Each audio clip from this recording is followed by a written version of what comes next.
The obsidian walls of the Atherion citadel rose like jagged night against the stormlit sky, their surface reflecting every flash of lightning in fractured shards of silver. Adrian Voss had been marched through countless alien fortresses during his service as a field engineer, but nothing, not even the war-scorched bastions of the Kareth front, felt quite like this place. The air here carried a pressure he could feel behind his teeth, as if the entire structure were holding its breath. He shouldn't have been conscious long enough to notice any of it. 3 days ago, he'd been buried under a collapsed reactor core while stabilizing an evacuation route. He remembered the blinding heat, the screaming alarms, the moment the support beams failed, and then the cold, beautiful face that appeared through the smoke just before he blacked out. Dee thought she was a hallucination. She was. 2 Atherian sentinels escorted him now, their armor humming softly with internal power. Adrian walked with a slight limp, the temporary medgel still stiff around his ribs and shoulder. They hadn't let him shower. They hadn't let him rest. He still smelled like reactor dust and burnt alloy, which apparently was acceptable attire for being summoned by a queen. "Keep your eyes forward," one of the sentinels said, her voice filtered through a layered modulator. "And when addressed by her infinite radiance, you will not raise your voice. You will speak only truth, and you will not approach her unless commanded." Adrian exhaled slowly. "Does collapsing count as approaching?" "Because my left leg, decided it hates diplomacy." The sentinel paused, a tiny hitch in her breath, a suppressed laugh. Good. At least someone in this fortress had a sense of humor. The citadel doors ahead of them split open, revealing a chamber so vast it could have held a starship hangar. Light poured through crystal spires, suspended like frozen rain above the throne platform. The court filled the room, tall, silver-skinned Atherians with elongated ears and luminescent markings that trailed along their temples like constellations. The moment Adrian stepped inside, a wave of silence swept across them. Of course. He was still in a half-burnt uniform, and he was human. At the far end of the chamber, seated upon a throne carved from a single column of radiant stone, was Queen Elyndra Saelaris. He didn't breathe for a moment. Her presence wasn't merely royal, it was gravitational. Long dark hair cascaded like liquid shadow over armor worked from starlit metal, shifting between deep violet and silver as she moved. Her ears arched elegantly, tipped with crystalline piercings that caught the light.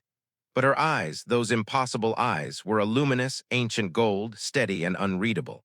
This was the woman who had personally led the counter-assault that saved 3 colonies. This was the ruler said to have never chosen a consort in 200 years. This was the face he'd seen through the smoke before losing consciousness. Adrian hesitated at the base of the steps, 10 meters away as instructed, close enough to feel the weight of her gaze settle on him like a verdict. "Adrian Voss," the Chancellor announced, human engineer, credited with the stabilization of the Atherian Eastern reactor before detonation, sole survivor of the structural collapse. Adrian felt 80 stares burn into him. Queen Elyndra finally spoke. "You prevented a cascade that would have consumed half my capital." Her voice carried no anger, no warmth, only truth sharpened into something dangerous. "Your sacrifice preserved millions. Atherian law requires that I grant you a sovereign reward. Land, rank, wealth, anything within the crown's reach." Adrian swallowed. The chamber bristled with expectation. He looked up at her, not at her crown, not at her armor, but at her.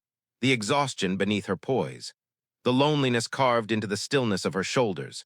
The way her fingers tightened slightly on the throne as if she carried centuries she could never set down. He remembered that face through the smoke. A queen who had rushed into danger herself. A queen who didn't hesitate to save one human engineer. He took a breath. "I don't want land," he said softly, "or titles, or anything you can give from that throne." A ripple of shock raced through the room. Elyndra's eyes narrowed, a warning or curiosity. "Then state what you truly desire."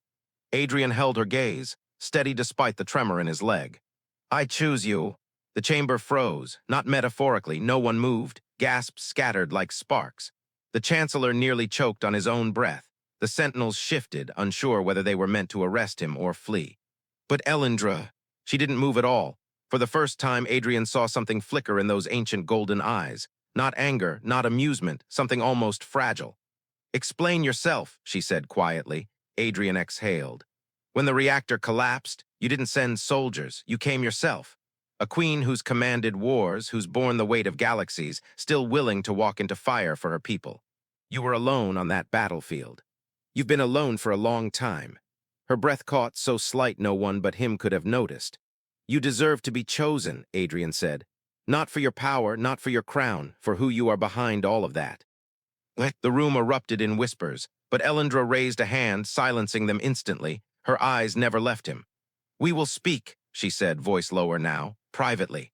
The court trembled with speculation, and as the sentinels moved to escort him to the Queen's private wing, Adrian felt the weight of a future shift, quiet, trembling, inevitable. Whatever weight, the corridors leading to the Queen's private wing were nothing like the grand throne hall. Here, the walls narrowed into quiet stone passages lit by soft indigo lanterns. The air felt warmer, more intimate, as though the citadel itself understood the boundaries of power and privacy. Adrian walked between two sentinels, neither speaking. His heartbeat felt too loud in the silence, but he kept his steps steady even as pain radiated from his ribs. The temporary med gel had stiffened like amber. He probably looked ridiculous. A half-broken human on his way to a private audience with the most untouchable woman in the galaxy. A woman he'd just chosen. A queen who hadn't said no, not yet.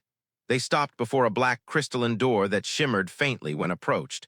The sentinels bowed their heads slightly as it dissolved open, as if melting into the surrounding air. Inside, the chamber was nothing like he'd expected from a queen who commanded fleets. It was warm, lived in, quiet but not cold. Bookshelves lined an entire wall, real books bound in leather and starweave. A low table held a pot of steaming herbal infusion. The far window overlooked an ocean of storm clouds where bolts of violet lightning crawled like living veins. And standing beside that window, her back to him, was Queen Elyndra Saelaris. The sentinels remained outside. The door resealed without a sound. For a long moment, neither of them moved. Adrian cleared his throat gently. Your radiance. You may call me Elyndra here. Her voice carried none of the sharp projection she'd used in court. It was softer now, almost thoughtful. He took a slow step closer. You wanted to speak privately, he said. I want, she corrected quietly, to understand. She turned toward him, and for the first time he saw her without the armor of ceremony. Her robes were simpler, her hair unbound, falling in dark waves over her shoulders. Without the crown's brilliance, the golden glow of her eyes softened into something almost mortal. She looked younger. She looked tired, most of all. She looked uncertain. Say it again, she said. Adrian's breath hitched. Which part? Her gaze held him still. The part where you claimed your reward. He swallowed. She was giving him a chance to take it back. A merciful exit before he changed the course of her empire and his own life. But he didn't want an exit. I choose you. Elyndra inhaled sharply, a small sound, almost imperceptible, like a woman who'd spent 2 centuries preparing for anything except this. You speak boldly for a human. Someone has to, Adrian said. Your entire court walks on eggshells around you. They worship you, they fear you, but none of them see you. Her jaw tightened, a flicker of something dangerous or wounded crossed her face. You presume much, she said. I observe much. And what exactly have you observed? She asked, stepping toward him. Be careful with your answer. He met her eyes without flinching. You're lonely. The silence that followed felt like gravity shifting. Elyndra's expression didn't break, but it wavered, just slightly, enough that Adrian knew he'd touched the truth. Lonely, she repeated, as if tasting the forbidden word. You believe a queen with absolute command of a star empire is lonely. I believe a woman who carries all of that alone is. She exhaled sharply, like someone struck in an unarmored place. You risk more than you understand speaking to me this way. I'm not speaking to your title, Adrian said softly. I'm speaking to the person I saw in the reactor chamber, the one who threw herself into danger without hesitation, the one whose hands trembled for half a second when she thought I was already dead. Her gaze snapped to his, golden eyes wide, almost startled. You noticed that, she whispered. I notice you, he answered. Another long silence, broken only by the distant growl of thunder outside the window. Elyndra turned slightly, her profile illuminated by the flickering stormlight. After a moment, she asked, Do you know what it means to choose the Eternal Queen? No, then I will tell you. She faced him fully again. It means inviting danger into your life. It means living under constant scrutiny. It means your every breath becomes political. Every gesture of affection, every argument, every silence, interpreted by thousands as strategy or threat. I'm an engineer, Adrian said. I can adapt. She almost smiled, almost. And what if the danger is me? She asked quietly, stepping closer. What if I am the most dangerous part of your choice? What? Then I trust myself to handle that too. Her breathing faltered. He wasn't sure she realized it. Slowly, Elyndra lifted a hand, hesitating midway, as if touching him would violate some sacred law. Her fingers hovered near his cheek, trembling with a vulnerability she hid from the galaxy. I do not know how to be what you think I am, she whispered. I do not know how to be chosen. You don't have to know, Adrian said. You just have to let yourself try. Her hand finally touched his face. Barely, soft enough to feel like a question. Adrian didn't move, didn't breathe. You are strange, she murmured. Strange and sincere. It is a dangerous combination. So I've been told. Elyndra drew her hand back slowly, though her fingers lingered as if reluctant to leave. The moment stretched, fragile as glass suspended between them. Tomorrow, she said at last, voice steadying again. I will summon you. We will discuss what your choice means for the Atherion throne and for us. He nodded, and Adrian, she added, her tone softer than any he'd heard from her before. Do not regret what you said in the throne room. I won't. Adrian barely slept. He lay in the impossibly soft guest chamber bed, staring up at a ceiling carved with drifting constellations that shifted slowly, mimicking the Atherion sky. Every few minutes, his mind replayed the same moment. The brush of Elyndra's fingers against his cheek, light as stardust, trembling as if she were the one afraid he might disappear. He'd touched the loneliness of a queen, and it had touched him back. When dawn finally bled through the crystalline window, he sat up, scrubbed a hand over his face, and muttered to himself, Well, Adrian, you've done it now. He hadn't just changed the course of his life. He'd thrown himself into the gravitational pull of a woman who ruled a star empire and who was trying to remember how to be anything but alone. A soft chime at the door interrupted his thoughts. Enter, he called. The door slid open, and instead of sentinels, a small Atherion attendant peeked inside, barely up to Adrian's shoulder, with bioluminescent markings faint and shimmering, indicating early adolescence by human comparison. The young attendant bowed with surprising formality. Captain Adrian Voss, her radiance requests your presence in the memorial garden. Adrian blinked. The memorial garden. Yes, the attendant said, eyes widening slightly as if the location carried enormous weight. It is rare for anyone to be summoned there. Please follow me. As Adrian walked behind the boy through winding corridors, he noticed something new. People were whispering, not cruelly, not dismissively, but with curiosity. Some bowed as he passed. Some stared as if trying to see what a queen might have seen. A few guards even nodded with a respect he hadn't expected. Rumor spreads fast in palaces, Adrian thought. They reached a curved archway that opened into an immense courtyard of shimmering white stone. Dozens of tall crystalline pillars rose from the ground like frozen beams of starlight, each one etched with thousands of names. The names of the fallen. At the center stood Queen Elyndra. She wore no armor, only a long robe of dark indigo that moved gently in the morning breeze. Her hair was unbound again, and sunlight caught the faint silver streaks woven into the dark strands. Her back was turned, posture perfectly straight, hands loosely clasped before her. She looked like a goddess carved of light and shadow, beautiful, ethereal, and unbearably alone. The attendant bowed and withdrew. Adrian stepped softly across the stone path. You summoned me, he said gently. Elyndra didn't turn at first. Instead, she lifted a hand and traced the name at the top of a pillar. Her fingers lingered over the carved symbols, tender, almost grieving. These are the names of the soldiers who died during the reactor crisis, she said quietly. 57. Their families received the notification this morning.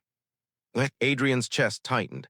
They died because I didn't finish stabilizing the structure in time, he said. If I'd had 5 more minutes.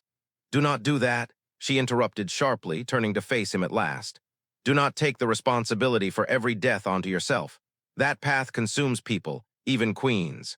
The way her voice cracked on the last word made Adrian's throat tighten. I come here every morning, she said, to remember them, to honor them, to ensure that their sacrifice is not buried beneath politics or strategy. She looked at him, really looked, her glowing golden eyes hollowed with the weight of centuries. You said yesterday that I am lonely. Adrian swallowed. Yes, I am. The confession wasn't loud. It wasn't dramatic, but it felt like the shifting of a tectonic plate inside her soul. I have been lonely for so long that I forgot what it feels like to be anything else. The Empire demands strength. Perfection, distance. A queen who falters is a queen who dies, and so I learned not to falter. Her jaw trembled ever so slightly. When you chose me, it did something I did not expect. She stepped closer, her robe brushing against the stone. It frightened me. I know, Adrian said softly, but I'm not here to break you. You could, she whispered, not with cruelty, with sincerity. He exhaled because he understood. Sincerity was more dangerous to a fortress than any weapon. Elyndra took another step closer. They were only a meter apart now, the morning sun casting soft fire along the edges of her form. I summoned you here, she said, because I need to know who you are before I allow you any further into my life. That's fair. Her head tilted, curiosity mingling with caution. Most humans given a reward by the crown ask for wealth, status, influence. But you asked for something that gives you no advantage, something that complicates your life more than it benefits it. I didn't ask for an advantage, Adrian said. I asked for a connection. Her breath caught again, just as it had the night before. And why me? She whispered. Why a queen who has forgotten how to be anything except a sovereign weapon? Adrian didn't rush his answer. Because you haven't forgotten, he said. If you had, you wouldn't be here reading the names of the dead every morning. You wouldn't have saved me from the reactor chamber yourself. You wouldn't tremble when someone sees you, really sees you. Her eyes widened, shimmering with restrained emotion. And because, he added, stepping even closer, someone needed to choose you, not for your throne, not for your empire. For the woman who stands here now. A long silence. Then, Adrian, she murmured, his name fragile on her lips, I do not know how to accept what you offer. You don't have to know, he said. Just allow it. Elyndra looked down at her hands, steady in battle, steady in command, yet trembling now in the presence of one human engineer who simply refused to fear her. I have a council meeting in 2 hours, she said, voice quieter. They will expect answers I do not yet have. Let them wait, Adrian said with a soft smile, her lips parted, surprised. No one tells the council to wait. You're the queen, he said. You can tell anyone to wait. And then something extraordinary happened. Something no courtier, no rival leader, no historian had seen in centuries. Elyndra Saelaris smiled, a small, hesitant, wondrous smile. You are dangerous, she whispered. So are you, Adrian replied. Another silence bloomed between them, warm, electric, trembling with possibility. Walk with me, Elyndra said at last. And just like that, she began guiding him through the memorial garden, not as a queen addressing a subject, but as a woman allowing someone to step into the space she had guarded for lifetimes. Adrian followed, and he knew with a certainty that felt like fate that something irreversible had begun.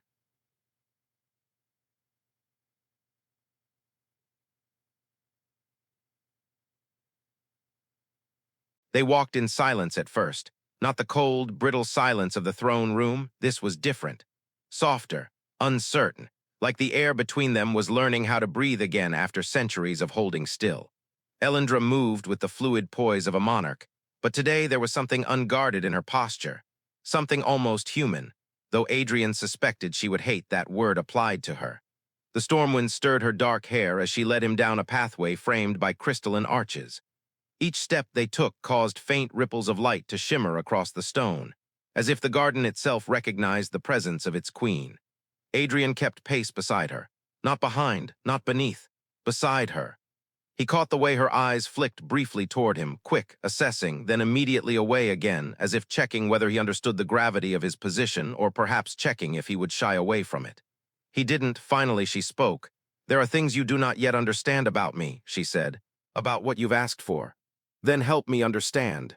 She hesitated, a queen pausing, not for strategy but for courage. Adrian, the Atherion throne is not merely a seat of command. It is a living legacy.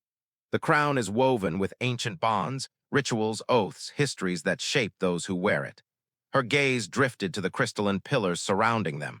Every decision I make carries the weight of millions. There is no room for weakness. What you call weakness, Adrian said gently, may be the very thing your people need. Her eyes snapped to him, golden and sharp. A queen cannot be vulnerable.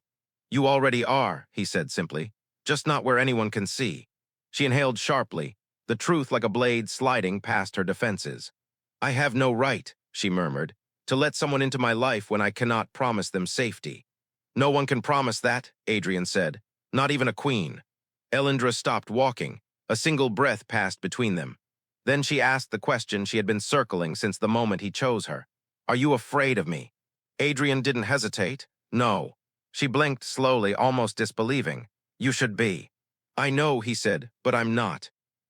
Elyndra's voice lowered to a near whisper. Why? Because fear comes from not understanding something, Adrian said, and I want to understand you. That stopped her completely. The breeze tugged at her hair, the golden light of dawn catching in the strands like threads of fire. Her expression was unreadable, caught halfway between suspicion, longing, and something dangerously close to hope. Understanding me, she said quietly, means seeing the parts of me that have done terrible things. I figured, Adrian replied.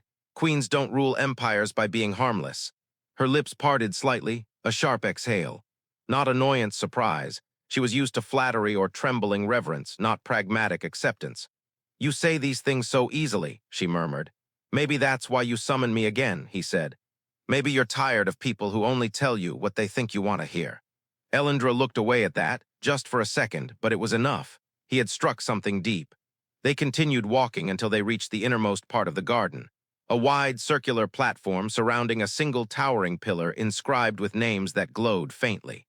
This, she said, is where the first Queen of Atherion rests, the founder of our dynasty, the one who shaped our laws, our customs, our solitude. Solitude. Yes, Elyndra's voice softened. For centuries, the crown has demanded isolation. Too much connection was considered dangerous, a distraction, a vulnerability. And do you believe that? The wind caught her robe, wrapping the dark fabric around her like shadows. Once I did. She touched the pillar gently. But now, she didn't finish. Instead, she looked at him, fully, openly, without the cold armor of royalty. Now I am not sure. Adrian stepped closer, slowly, watching her reaction. She didn't move away.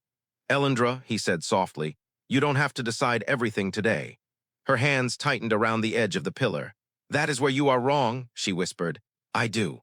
Before Adrian could respond, a sharp crystalline tone echoed through the garden. Elyndra stiffened immediately, posture shifting from uncertain woman back into commanding queen. A high-ranking attendant hurried toward them, bowing deeply. Your Radiance, the council demands urgent audience. The attendant hesitated. It concerns the human. Adrian felt Elyndra's energy change beside him, like a blade being drawn. The wind stilled. Demands, Elyndra repeated, voice suddenly cold. The council forgets its place. The attendant swallowed. They insist a queen taking a companion, especially a human, has severe political implications. They say the empire must not appear weakened by personal sentiment. Elyndra's jaw clenched, so they question my decision. Yes, your Radiance. A long, dangerous silence. Then, they will receive their audience, she said, but they will not like what I have to say. The attendant bowed and hurried away. Adrian exhaled slowly. That sounds bad. It will be. Elyndra turned to him, golden eyes fierce.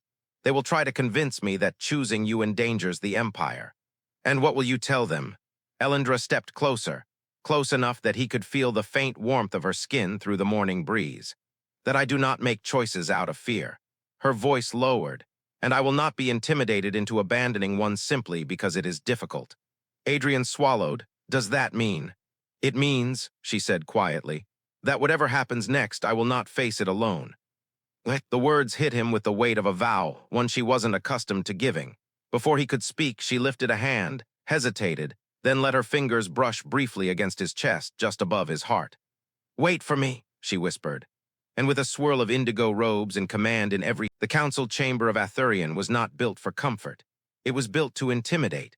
A vast circular hall of mirrored obsidian, lit from below by a soft violet glow that made the air feel electrified. 18 counselors stood on raised platforms around the perimeter, elders, generals, strategists, each wearing ceremonial piercings that marked centuries of service. Their elongated ears glittered with rank and legacy. They fell silent as Elyndra entered, not the respectful silence of loyal subjects, a wary silence, a measuring silence. She felt it instantly, the tension coiled like wire, the weight of eyes assessing every movement she made. For 2 centuries, she had faced them with perfect composure. Today, she felt something else beneath their scrutiny, defiance. Your Radiance, Chancellor Valeth began, bowing stiffly. We gather on urgent matter concerning the unprecedented claim made yesterday. Unprecedented, he meant outrageous, dangerous, A mistake. Elyndra stepped into the center of the chamber, the light pooling around her like a nebula. Her expression was neutral, but her eyes, those molten golden eyes, burned with warning. "Speak plainly, Chancellor." He swallowed. He had never liked speaking plainly to her. "The human, your radiance, Adrian Voss." He made a request that violates several expectations of succession, alliances, and tradition. "The court is unsettled." "Unsettled," Elyndra repeated, her voice calm but icy. "Because he chose me." A ripple of discomfort spread through the counselors. A general stepped forward. "Your radiance, with respect, humans do not understand our customs. His statement should not be considered binding. If you simply disregard." Elyndra raised one hand. Silence slammed into the chamber. "When someone stands before a queen and speaks with honesty," she said slowly, "it is not disregarded, it is acknowledged." The general faltered. "Your radiance, such acknowledgement may be perceived as weakness. The Kareth Dominion watches us. Rival houses whisper. If word spreads that a queen can be swayed by." "By what?" Elyndra's voice sharpened. "By sincerity. By a man who risked his life to save millions. By someone who dares speak to me as a person rather than a monument." Her words echoed, striking the council with the force of a shockwave. Chancellor Valeth's face tightened. "Your radiance, we do not question the human's bravery. But attachment, should you entertain it, creates vulnerabilities, political ones, military ones." Elyndra stepped toward him, and for the first time in years, the Chancellor stepped back. "Let me be clear," she said, her tone lowering into something dangerous. "My choice, whatever it becomes, is not for this council to approve or deny." Another counselor, older than the rest, lifted her chin. "Your radiance, you have not chosen a companion in 200 years. We assumed the throne itself fulfilled you." That for a moment pierced her. A small silence stretched taut. Then Elyndra said quietly, "And perhaps that assumption was wrong." Gasps rang around the chamber like cracking glass. The Chancellor's composure slipped. "Your radiance, one human cannot compare to the stability of our lineage." Elyndra fixed him with a gaze that could have carved stone. "You speak as though I asked for lineage." The room went still. She let the silence linger, let it seep into their bones. "I asked for nothing," she continued. "Adrian asked for me, and whether I accept that or not is my decision alone." The general tried again, but the Empire survived because of him, she cut in sharply. "Those names in the garden, without his work they would number in the thousands, tens of thousands. Do not diminish him to justify your discomfort." The counselor's mouth snapped shut. Elyndra stepped into the exact center of the glowing circle. Her voice rang with absolute authority. "I will not be ruled by fear. I will not punish honesty. And I will not allow this council to dictate the boundaries of my life." The counselors exchanged uneasy glances. Chancellor Valeth bowed his head, tension stiffening his shoulders. "Then what do you intend, your radiance?" Elyndra didn't hesitate. "I intend," she said, "to explore what has been offered and to do so without apology." The chamber erupted in whispers, some furious, some astonished, some fearful. She waited. Let them exhaust their panic. She'd heard it all before, but somewhere deep inside she felt something she hadn't expected, relief. For once in her life, she had spoken not only as a queen, but as herself. When the noise finally dwindled, she delivered the final blow. "This audience is concluded." The sentinels struck their staves to the floor. The counselors bowed, some reluctantly, some stiffly, a few with genuine respect. One by one they filed out, their robes whispering across the obsidian floor. Only when the chamber emptied did Elyndra finally exhale. Her legs trembled, her hands trembled, but not from fear, from release. She had stood alone her entire life. Today, for the first time, she stood for something else, for possibility, for connection, for him. Adrian waited in the garden, pacing beside the first queen's pillar, mind racing through every worst-case scenario. Would she be furious, exhausted, distant? Would she return at all? Then he heard footsteps. Elyndra emerged from the archway, her expression unreadable, her robes flowing like liquid night. Adrian froze. "Are you okay?" he asked carefully. She approached him, slow, deliberate, until the space between them felt charged and breathless. "I faced the council," she said, and I did not let them sway me." His heart thudded. "What does that mean?" Elyndra lifted her gaze to his, golden, luminous, steady. "It means I have decided," she said softly, "that fear will no longer rule my choices." Adrian swallowed hard. "Elyndra." She stepped closer, close enough that he could feel the warmth of her breath against his throat, close enough that her next words brushed the air between them like a vow. Tonight, she whispered, you will come to my private chambers, and we will speak not as queen and subject, but as two people deciding what comes next. Adrian felt the world tilt, but Elyndra wasn't finished. She reached up, night descended over the Atherian citadel like a living veil, rich with shifting violet and indigo hues. The storm from earlier had quieted, leaving the sky glowing with distant star clusters that reflected off the crystalline walls of the Queen's private wing. Adrian stood before the door he had been told to enter. No guards, no attendants, no ceremonial escort, just him, and a door that led to the most powerful and most vulnerable woman he had ever known. He exhaled once, steadying himself. Then he knocked. The door dissolved open silently. Warm light spilled into the hallway, and there she was. Elyndra Saelaris did not look like a queen tonight. Her hair flowed freely over her shoulders, unbound and soft. She wore no crown, no armor, only a simple midnight blue robe that fell loosely around her form, catching the lantern light like liquid shadow. Her ears, usually adorned with intricate crystalline piercings, bore only a single silver marking on each side. She looked younger, she looked fragile, she looked real. "Adrian," she said quietly, "come in." Her voice held none of the authority she commanded before the council. It trembled just slightly, as if this moment, not war, not politics, not leadership, was the thing that scared her most. Adrian stepped inside. The chamber behind her was gentle, intimate, books stacked in uneven towers, a balcony overlooking the garden. Soft cushions arranged near a low table with steaming tea. This was not the Queen's domain, this was Elyndra's. She motioned for him to sit by the window where moonlight pooled across the floor like spilled silver. But Adrian waited. "Before anything," he said softly, "are you sure you want me here?" Elyndra met his eyes, golden, luminous. No longer cold, only uncertain. "Yes," she said, "I chose this, whatever it becomes." He didn't realize how tightly he'd been holding his breath until that moment, when his entire chest loosened. She sat first, legs folded elegantly beneath her. Adrian joined her, leaving enough distance to respect her hesitation, but close enough that he could feel the warmth radiating from her. For a long moment, neither spoke. Finally, Elyndra broke the silence. "The council will not accept this easily," she said. "Some will say you are unworthy, that you are a danger, that I am clouded by sentiment." "And are you?" She blinked, startled that he dared ask. "I don't know," she admitted. "I've spent centuries believing that emotion weakens judgment. That attachment breeds instability. Yet when you looked at me in the garden," her voice softened. "My judgment did not weaken, it clarified."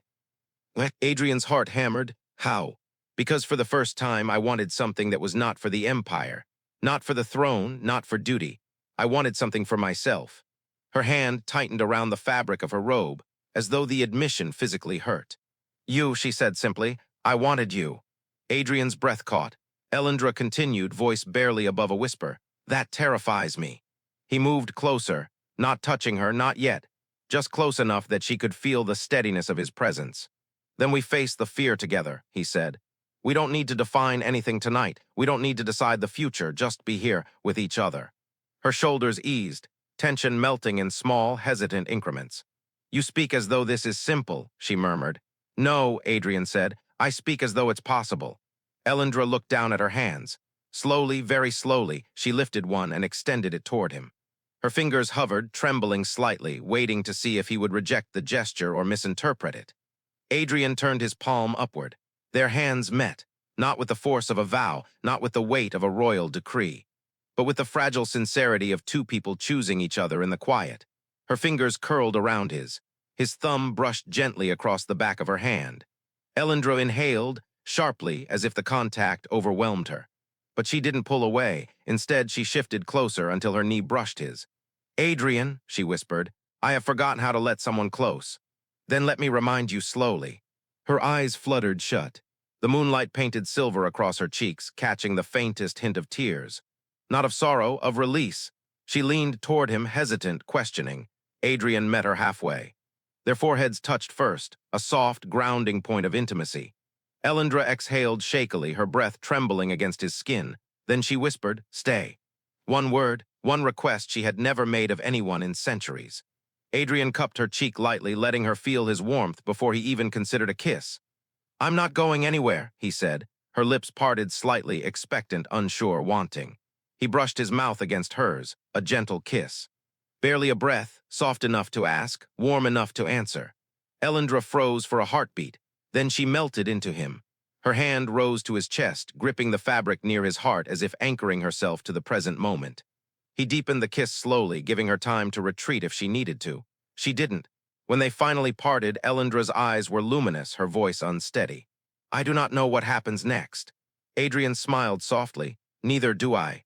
But we'll choose it together." She leaned into him then, her head resting against his shoulder, her hand still entwined with his.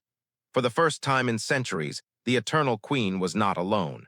And for the first time in his life, Adrian felt a belonging so profound it stole his breath.